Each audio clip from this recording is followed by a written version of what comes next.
Primeiro, obrigado aqui pelos comentários. Quem me segue lá no Insta viu que teve terremoto aqui na Cidade do México. Até eu ia fazer um story sobre um amigo do Bolsonaro lá que foi pego com tráfico de drogas. E aí, do nada, começou uma sirene de terremoto. Eu falei, ó, gente, terremoto.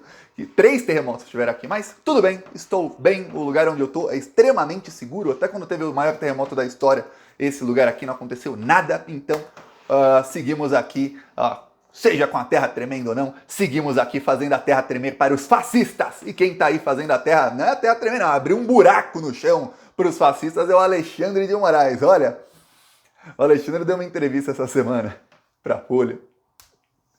Ele não falou com estas palavras, mas o que ele deixou ali a entender bem claro é o seguinte: o chicote vai estalar e vai estalar forte, vai estalar pesado para cima dos fascistas. Ele inclusive chamou de fascistas os bolsonaristas, não falou com essas...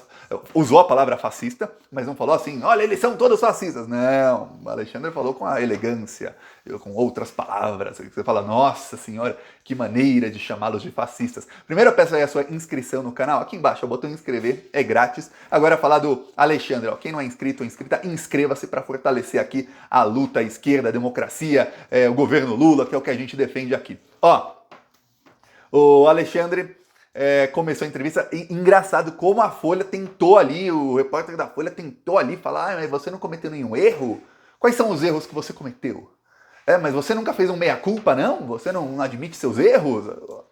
O Alexandre foi ali respondendo as questões, até que em determinado momento pergunta ao Alexandre sobre o pessoal do dia, os terroristas do dia 8 de janeiro e seus amigos e familiares e apoiadores que estão ali dizendo que tem que ter mais direitos humanos nos presídios, e que essas prisões são injustas, que olha, coitados esses presos. Aí o Alexandre de Moraes chega e fala, olha, não é só porque a pessoa é de classe média que ela não pode ser presa, cometeu um crime e vai preso. Aí que ele chama de fascista, ele fala, esse pessoal até outro dia estava repetia coisas ali fascistas sobre direitos humanos e sobre direitos dos presidiários. E agora, como eles é que estão sendo presos, agora eles estão ali querendo saber melhores condições nos presídios. Olha, agora eles querem, né? Só faltou o Alexandre de Moraes falar bem-vindos ao debate sobre direitos humanos nos presídios, sobre melhores condições, sobre se o presídio é só para punir a pessoa que cometeu um crime ou se é também para tentar ressocializar, se as pessoas que estão presas têm que ser tratadas como lixo humano ou pior que animal, ou se tem que ser tratadas ali em condições dignas, tudo mais, tem que ter curso para ele. Bem-vindos à discussão, porque até outro dia os bolsominions diziam que bandido bom é bandido morto, que direitos humanos para humanos direitos, e aí você vê que não são nada direitos os humanos que tentaram dar golpe de Estado e que quebraram tudo lá no dia 8 de janeiro. Então o Alexandre de Moraes, a resposta dele foi bem longa nessa pergunta do UOL, resposta bem longa mesmo. Quem quiser, do UOL, da Folha, quem quiser veja a entrevista lá na Folha para ver cada palavrinha que ele falou, mas é longa, viu? É uma leitura, não tem em vídeo entrevista. Se tivesse em vídeo, eu falaria, ó, veja ali em vídeo, é mais fácil, mas não, tem que ler mesmo. Aí, o que acontece? O ponto principal foi o seguinte, para mim o ponto principal da entrevista não foi o Alexandre de Moraes ali dar a entender que o Bolsonaro vai ser preso, já explico sobre isso. Foi quando falaram da imprensa, lembre-se, o STF, na semana passada, deu uma pancada muito forte em Estadão, UOL, Jovem Pan, Veja e até Globo e tudo mais, apesar de que a Globo é o veículo que menos está fazendo isso, pelo menos neste ano. Que é o seguinte, o STF diz que a imprensa tem que ter responsabilidade quando eles entrevistam alguém, essa pessoa dá uma entrevista e sabidamente a pessoa faz uma fake news que já está provado e comprovado que é fake news e a imprensa dá entrevista ali, ó, o famoso jornalismo de aspas, para que fique por isso mesmo. Então a imprensa vai ser responsabilizada.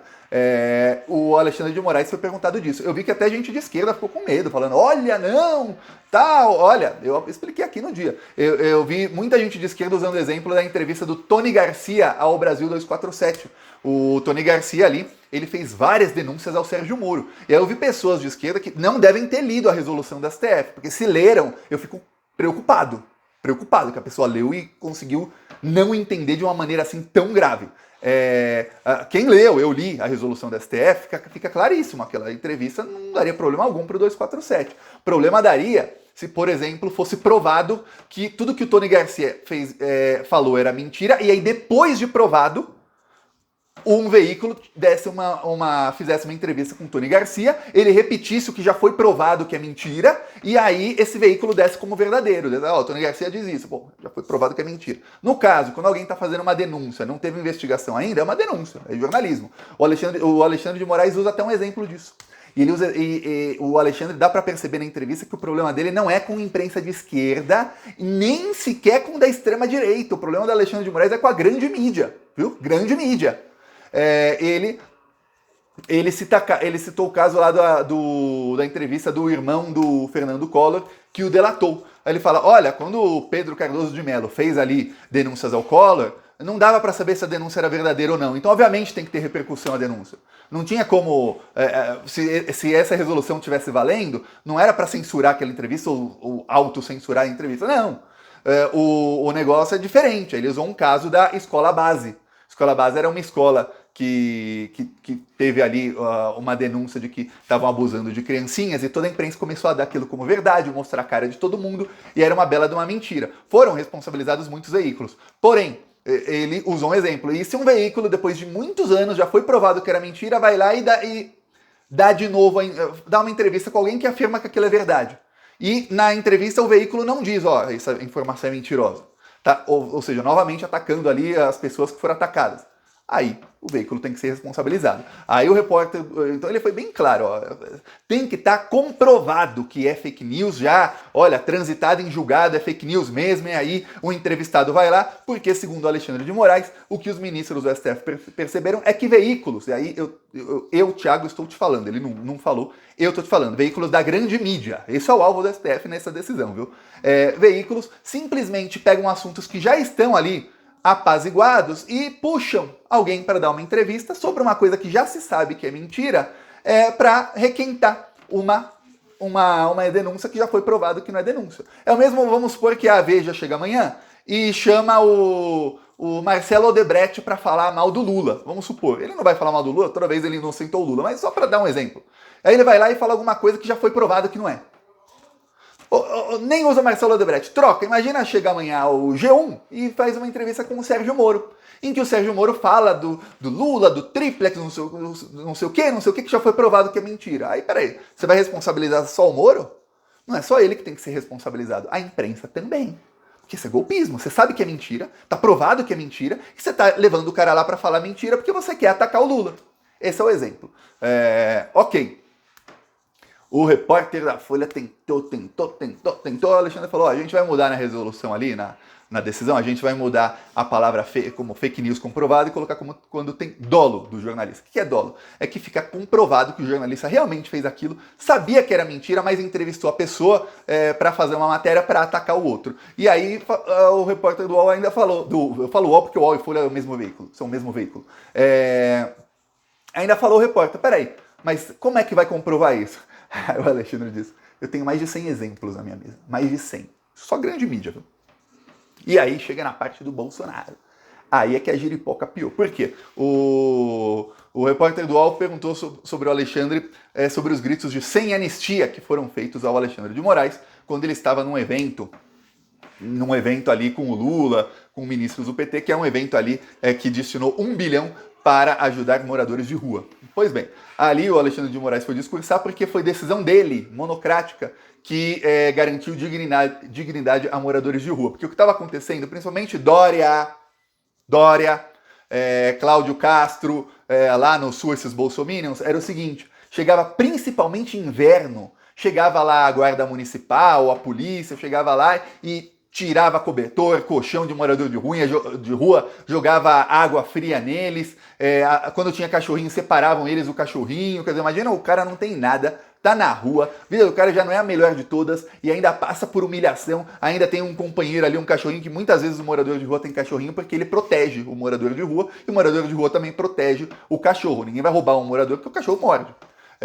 E aí, a polícia tira do cara, e o cara não consegue achar depois o cachorrinho. Muitos ficam meses até achar o cachorrinho. Aí o que acontece? O Alexandre de Moraes tomou uma decisão no STF, já faz algum tempo, monocrática, dizendo, não pode mais isso. E aí depois o plenário referendou, ou seja, decisão do plenário da STF. Aí, baseado nisso, o Lula fez esse programa, o Alexandre foi lá discursar. E aí, o UOL perguntou, e aí, vai ter anistia ou não vai? Vai ter anistia pro Bolsonaro ou não vai? O Alexandre falou, olha, quem tem que aprovar anistia para qualquer coisa não sou eu cumpro a lei. Quem quer aprovar a anistia é o Congresso Nacional. No máximo que a gente no STF pode fazer é, caso seja aprovada alguma anistia, a gente decidir se é constitucional ou não. Aí vem a parte melhor. Como no caso do indulto. Que indulto, Thiago? Como no caso do indulto do Daniel Silveira. O Bolsonaro, como presidente da República, por decreto, anistiou o Daniel Silveira dos crimes que cometeu. E aí o STF foi lá e declarou, não, isso não é constitucional, você não pode anistiar aí, inocentar o Daniel Silveira do crime que cometeu. Nananina, não. Você está aí indo contra inúmeros, inúmeros aí, tem o preceito ali da impessoalidade, está indo contra tudo isso. Então não. Então o que ele deixou ali, não no ar, assim, foi quase direto, foi o seguinte, não tentem anistia nem via Congresso, porque vai chegar na nossa mesa e a gente aqui vai julgar se é constitucional ou não. Como no caso do indulto, viu? Que foi 9-2. Então, 9-2 não, foi 10-1. O André Mendonça ainda teve um voto parcial. Foi 9,5 a 1,5, lá. Então, veja, no caso da anistia vai igualzinho.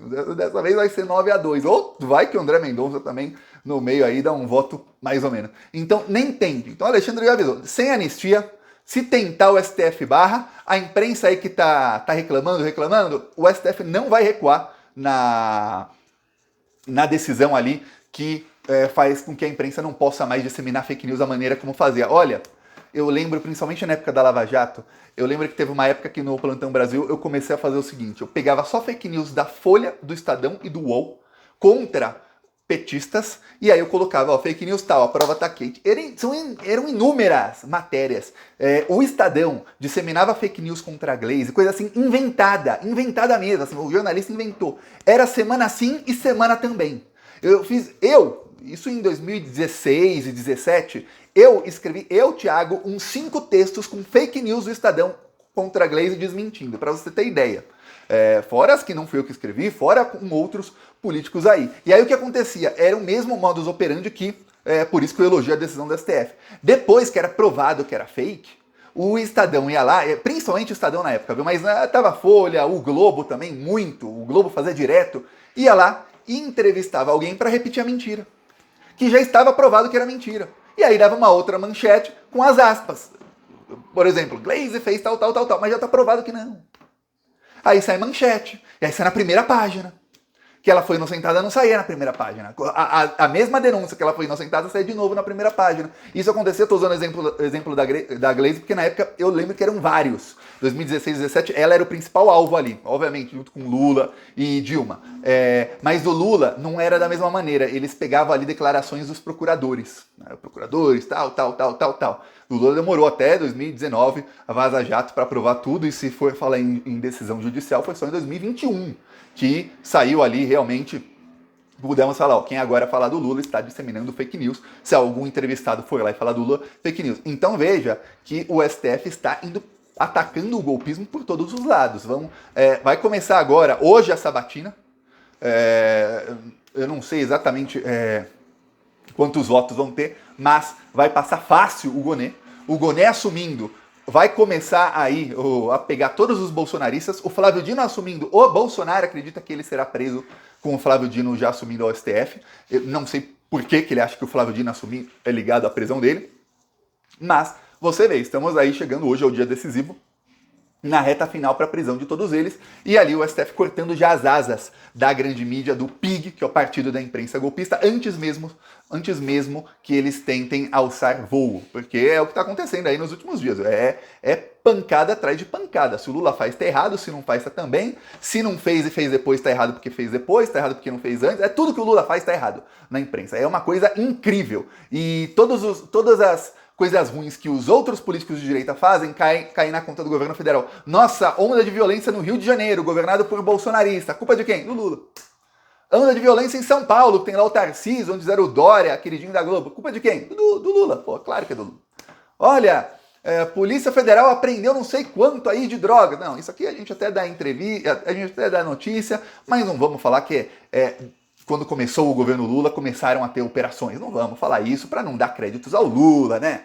Quando alguma coisa acontece de ruim, a gente fala o nome Lula para ligar coisa ruim. Quando é coisa boa, não vamos falar que é o governo Lula que está fazendo, né? Não. Essa é a estratégia, viu? No setor da economia, ontem, olha só o que fez o PIG. A Dilma foi eleita por várias entidades estrangeiras como a mulher economista de 2023, Dilma Rousseff. Aí, responsável pela maior recessão da história do país, Dilma é eleita a mulher economista de 2023. Essa é a manchete do Estadão. É mentira, a Dilma não foi responsável pela maior recessão da história do país. Mesmo falar assim, não, Thiago, mas ela foi totalmente responsável por toda a desgraça que aconteceu no pós-golpe e em 2015 também com aquelas pautas bombas. A culpa é dela. Mesmo assim, aquela não foi a maior recessão da história do país, mas nem de perto, não tá nem na top 3. Mas o Estadão é para atacar a Dilma. Aí você, mas é só o Estadão? Não. Aqui, ó, Josias de Souza no UOL, ó. Ruína da gestão Dilma foi economia.